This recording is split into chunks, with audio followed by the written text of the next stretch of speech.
Hi, my name is Jolie and I'm a runner. Permission granted to mock my costumes, by the way. Anyhow, I've taken the Samsung Gear S on about 40 runs so far, including 2 half marathons and a few shorter races. And since there aren't a lot of reviews out there on this device from a runner's perspective, I thought I'd try to help out. The main advantage of the Samsung Gear S to a runner is that it acts as both a GPS watch and a cell phone combined, so you can text from it, call from it, receive calls at your regular phone number, browse the web, as well as track your mileage, pace, and heart rate while you're on a run. I'll be honest, I used to run with a Garmin GPS watch and an iPhone on an armband, but I switched to Samsung when they made a device that could theoretically combine both. I'm glad I did because the recently announced Apple Watch apparently still doesn't come with GPS, and it still has to be tethered to a cell phone, whereas the Gear S allows you to leave your phone at home. So, how would I rate the Gear S for runners on the awesome scale? Almost awesome, and I'll tell you why. First of all, the Gear S gets a lot of things right for runners. It has a built-in GPS tracker and comes with the Nike Plus app, which does a nice job of tracking mileage and splits, pace, mapping runs, motivational messaging, social networking, and all those fun things we like in a GPS app. But it's also a little buggy at times, and I have a few complaints, which I'll share with you. On the good side, the watch and the app are pretty easy to use. You just open the app, tap Begin Run, and start running. Whenever you want to pause, just tap somewhere on the screen. When you're done, tap the finish flag and your watch will sync your run stats to your Nike profile. You can then view some of the stats from your watch, and then more details can be viewed when you get back to your phone. So while you're running, the mile count display looks pretty awesome. Big bold numbers on the nice curved screen. The screen makes the watch look a little large for skinny arms like mine, but it doesn't bother me, and friends are used to seeing me wear it everywhere. I'm just happy that the band could be adjusted to my size. So props to Samsung for thinking of us scrawny-armed people too. The first 10 runs that I did with the Gear S, I also wore my Garmin GPS watch on my other wrist so I could compare. And I found that when the GPS feature was enabled on the Gear S, the mileage it tracked was almost identical to that of my Garmin, so that made me happy. However, when I forgot to turn the GPS feature on and I let it guess my mileage with its pedometer or accelerometer or whatever it uses to guess, it was about 20% off. So that's a crucial and an unusable difference for anyone actually training. And it messes up the statistics on your Nike Plus profile if you care about that. It actually tells me I'm a lot faster than I really am. So when you run, always remember to enable the GPS on the Gear S before you start. A little green circle will also appear in the upper right corner of the screen while you run if it's enabled. But then that brings us to the next topic, battery. When you have the GPS feature turned off, the Gear S battery is actually pretty good. I can usually go a full day wearing and using the watch without having to charge it. However, and this is one of the biggest bummers for runners, I found that with the GPS feature enabled and music playing, the watch only lasts about an hour and 40 minutes, and that's after being fully charged. I found this out during a half marathon where I had to stop tracking my run at mile 12.4. A bit of a killjoy right before finishing the race.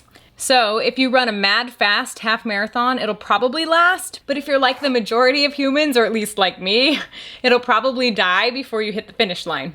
However, 10Ks are fine and 5Ks are cake for it. Now, I did find a workaround solution, but it's kind of a pain in the butt. The Samsung Gear S charging station is also a type of portable battery.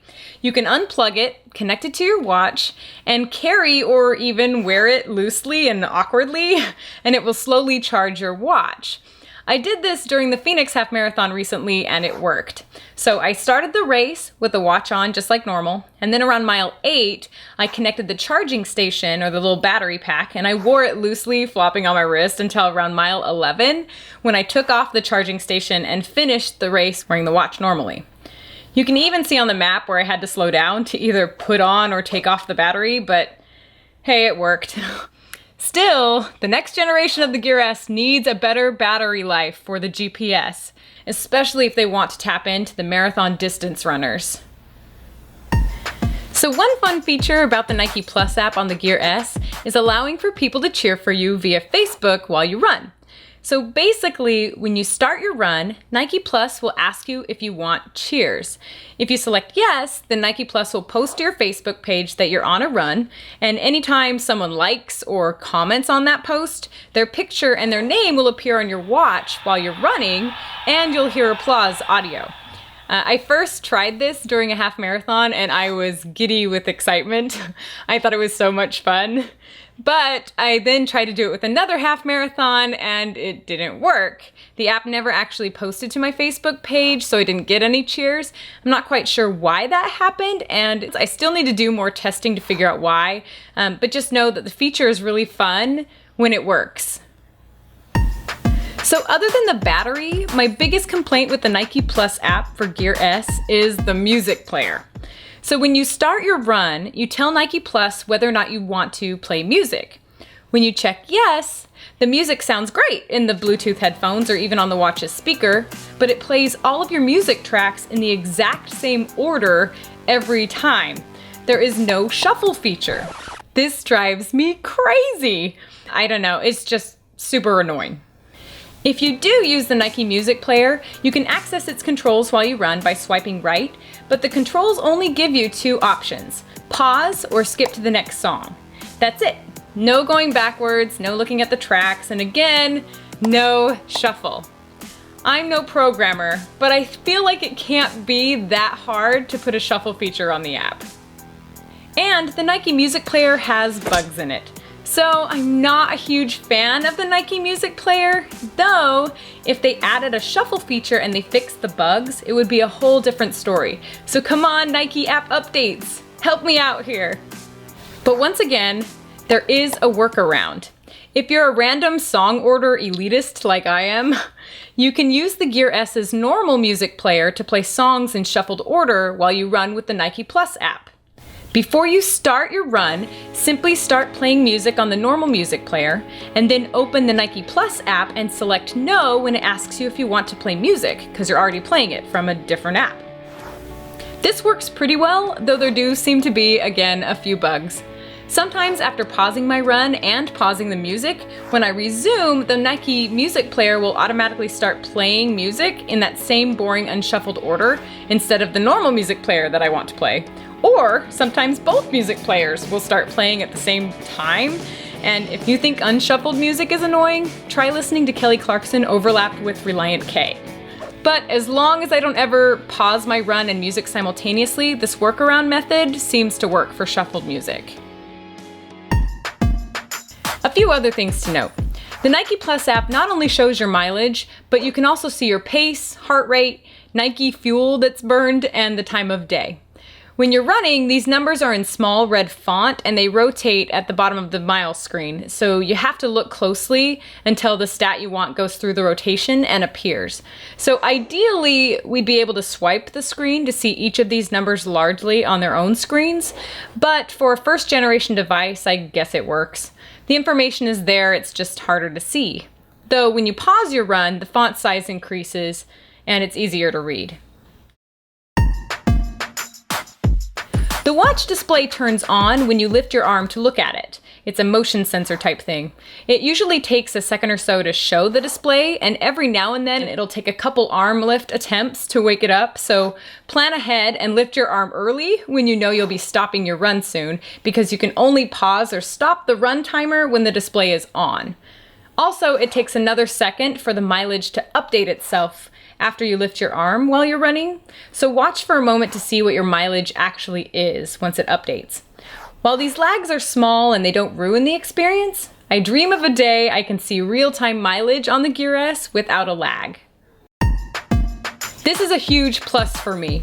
As you run, depending on your settings, you'll continue to receive phone calls and various notifications like texts, emails, Facebook messages, news, and so forth. You can keep running through these notifications, or you can even answer a phone call and the Nike Plus app will continue to run. You can even make calls from your full contacts list, send a text or an email, and from what I've tested, as long as your regular cell phone is turned on somewhere in the country, your outbound texts and calls will come from your regular phone number, so your contacts will know it's from you. I like having the ability to make calls in case of an emergency while I'm running. And there's also a web browser it's really small, and a navigation app in case you get lost. Oh, I went right past it. Good thing I had my map on my watch, because I don't know where I'm going. When I first began running with the Gear S, I had troubles with it crashing. I'd be in the middle of a run and the app would just shut off and lose all my logged miles for that run. Obviously, this was a problem. As I watched it more closely, I could never exactly pinpoint what was causing it to crash. It always seemed really random. And since the product is fairly new, there didn't seem to be much about it online. I even called Nike Plus's support line, and while they were incredibly nice and they tried to be helpful, I was literally the first Gear S caller that employee had ever had. So she didn't really know what to do with me. She did suggest that I take my phone with me on my next run, which totally defeats the purpose of the Gear S, not to mention I own a Note 4, so I might as well duct tape a mini iPad to my arm. So I continued to troubleshoot on my own. And while I didn't find the core reason behind the crashing, I did figure out how to stop it. Before you go out on a run, be sure to restart your watch completely. Then turn on the GPS and the music if you'd like, and then start the Nike Plus app. So far, that crash prevention method has proven effective for each of my last 20 runs, whereas before I was restarting the watch, it was crashing once every 2 to 3 runs.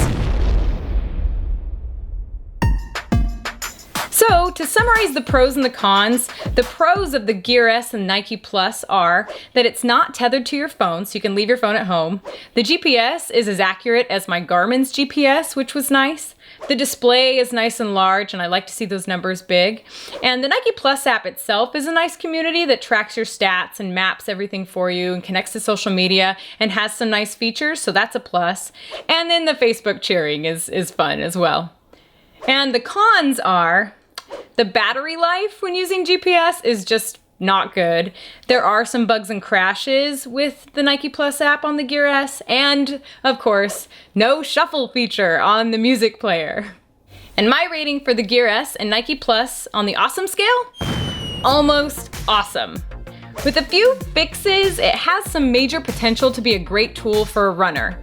In the meantime, it's not perfect, but it works well enough that I actually use it as my primary running tracker. Thanks for watching a runner's review.